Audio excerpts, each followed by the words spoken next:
राधे कृष्णा आप सभी को। आप सभी हैं आपके अपने चैनल गोपाल सखी पर और आज की वीडियो में हम चर्चा कर रहे हैं पशुपति व्रत की उद्यापन विधि के बारे में।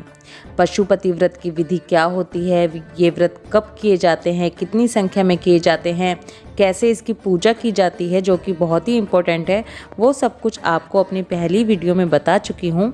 अगर आपने वो वीडियो अभी तक नहीं देखी तो एक बार ज़रूर देखिएगा, उसका लिंक मैंने नीचे डिस्क्रिप्शन में दिया है। और आज की वीडियो में हम ये जानते हैं कि पशुपति व्रत जो कि 5 की संख्या में किए जाते हैं, जब ये पूरे हो जाते हैं तो इसका उद्यापन हमें कैसे करना होता है। कोई भी व्रत या पूजा होती है, कोई भी संकल्प लेकर हम कार्य करते हैं, उसका उद्यापन हमें ज़रूर करना होता है, तब हमें उसका पूरा फल मिलता है। तो इसलिए पशुपति व्रत जो कि बहुत ही प्रभावकारी व्रत हैं, बहुत ही अच्छे व्रत माने गए हैं। घोर समस्या से, घोर संकट से जब आप घिरे हुए होते हैं उस समय ये पशुपति व्रत किए जाते हैं और इनका प्रभाव इतना ज़्यादा होता है, इतने अच्छे माने गए हैं ये कि 5 व्रत आपके पूरे भी नहीं हो पाते हैं उससे पहले ही भोलेनाथ आपकी जो मनोकामना है, जो समस्या है, उसका समाधान कर देते हैं। तो चलिए ये जान लेते हैं बिना देर किए कि पशुपति व्रत की जो उद्यापन विधि है वो क्या होती है।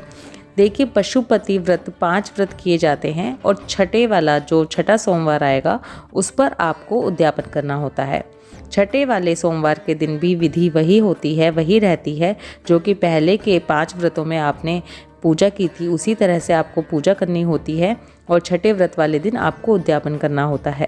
सुबह जैसे आप थाली लगाकर जाते हैं, पूजा करते हैं, वैसे ही आपको पूजा करनी है। शाम को आपको दोबारा वही थाली लगानी है और उसी तरह से जाना है, उसी तरह से दिए लेकर जाने हैं, सब कुछ लेकर जाना है। लेकिन क्योंकि आज आप उद्यापन कर रहे हैं तो उसके लिए क्या विशेष सामग्री लेकर जानी है वो आप ध्यानपूर्वक सुन लीजिए। उद्यापन वाले दिन आपको एक नारियल लेना है, नारियल के ऊपर एक कलावा, मौली जिसे बोलते हैं, वो लपेटनी होती है, वो लेकर जाना है। इसके अलावा आपको 108 की संख्या में जो भी भोले बाबा को प्रिय चीज़ होती हैं उनमें से कोई भी एक चीज़, ये नहीं कि आपको बहुत सारी चीज़ें ले जानी है, कोई भी एक चीज़, चाहे वो बिल्व पत्र हो सकते हैं, धतूरा हो सकता है, फूल हो सकते हैं, श्वेत फूल हो सकते हैं, या रक्त पुष्प हो सकते हैं, या फिर मूंग भोले बाबा को बहुत पसंद है, वो 108 की संख्या में हो सकते हैं। जो भी चीज़ आप एक लेकर जा रहे हैं वो 108 की संख्या में आपको लेकर जानी है। 108 की संख्या में वो वस्तु आपको लेकर जानी है, उसके साथ नारियल लेकर जाना है। और जब आप शाम की पूजा कर रहे हैं, आप दिए लगा रहे हैं, तभी आपको भोले बाबा का जहाँ शिव परिवार होता है वहीं नीचे आपको जो नारियल लेकर गए हैं वो समर्पित करना है। 108 जो वस्तु लेकर गए हैं वो समर्पित करनी है और भोले बाबा से हाथ जोड़कर प्रार्थना करनी है। उन्हें बताना है कि भोले बाबा, जो मैंने 5 व्रत का नियम लिया था, पशुपति व्रत किए थे, वो आज मैं संपूर्ण कर रही हूँ या कर रहा हूँ।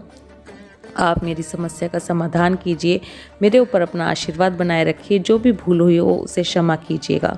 पहले ही 5 व्रत से पहले ही आपकी समस्या का समाधान हो जाएगा। नहीं तो भोले बाबा से इस तरह से पूजा करके आप उद्यापन कर दीजिए। इसके साथ आप एक व्यक्ति के यानी कि ब्राह्मण के लिए खाना लेकर जा सकते हैं या फिर सूखा सामान होता है वो लेकर जा सकते हैं।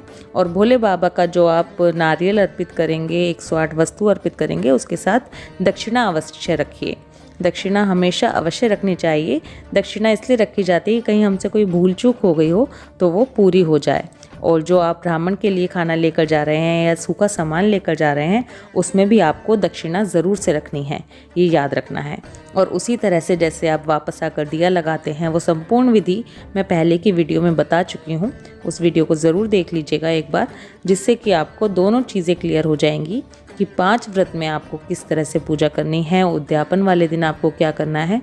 ये दोनों वीडियोज़ देखने के बाद आपको समझ में आ जाएगा। इसी के साथ कुछ इम्पॉर्टेंट बातें जो पशुपति व्रत करते समय ध्यान रखनी चाहिए वो मैं आपको बता दूं।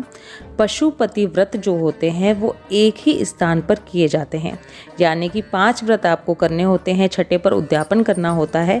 ये 6 के 6 सोमवार आपको एक ही जगह, यानी कि अपने घर से आप शुरू कर रहे हैं तो हर व्रत आपको अपने घर पर ही करना है। ये नहीं बीच में आपको कोई फंक्शन है, आपको कहीं जाना पड़ गया, जी हाँ मैंने मम्मी के घर पूजा कर ली और मैं वहीं पर व्रत कर लिया, ऐसे आपको नहीं नहीं करना है। इनफैक्ट यहाँ तक कहा गया है कि अगर आप किसी किराए के मकान में रह रहे हैं तो आपको इस पीरियड में, जितने पीरियड में आपके 5 या जितने पीरियड में आपके 6 व्रत पूरे होंगे, इतने दिन में भी आपको मकान भी अपना चेंज नहीं करना है। यानी कि पशुपति व्रत की जितनी अवधि होगी 6 सोमवार की, उस अवधि के बीच आपको अपना स्थान नहीं बदलना है व्रत करने वाले दिन का। वैसे आप बीच में कहीं भी जा सकते हैं, ऐसा कोई बंधन नहीं है, लेकिन आपको व्रत और पूजा एक ही स्थान पर, एक ही मंदिर में, एक ही तरह से करनी है। ये वाली बात आपको बिल्कुल ध्यान रखनी है। पशुपति व्रत बीच में छोड़े नहीं जाते हैं किसी भी वजह से। लेडीज़ के साथ पीरियड्स की प्रॉब्लम हो जाती है अगर, और उनको किसी वजह से व्रत छोड़ना पड़ रहा है, यानी कि वो व्रत नहीं कर पा रहे हैं, तो वो व्रत ज़रूर रखें। पूजा किसी और के हाथ से करवा लें। आप अपने हस्बैंड के हाथ से, सास या अपनी मम्मी के हाथ से पूजा करवा सकते हैं, लेकिन उस व्रत को आप काउंट नहीं करेंगे, उससे अगले व्रत को काउंट करेंगे। आई होप मेरी बात आप समझ गए होंगे कि किस तरह से करना है। पीरियड्स के आने पर आपको व्रत तो रखना है, लेकिन पूजा नहीं करनी है, और आप उस वाले व्रत को काउंट नहीं करेंगे। टोटल आपको फिर आगे से कंटिन्यू करना है, 5 व्रत करने हैं और छठे पर उद्यापन करना है। इस बात का बिल्कुल ध्यान रखना है।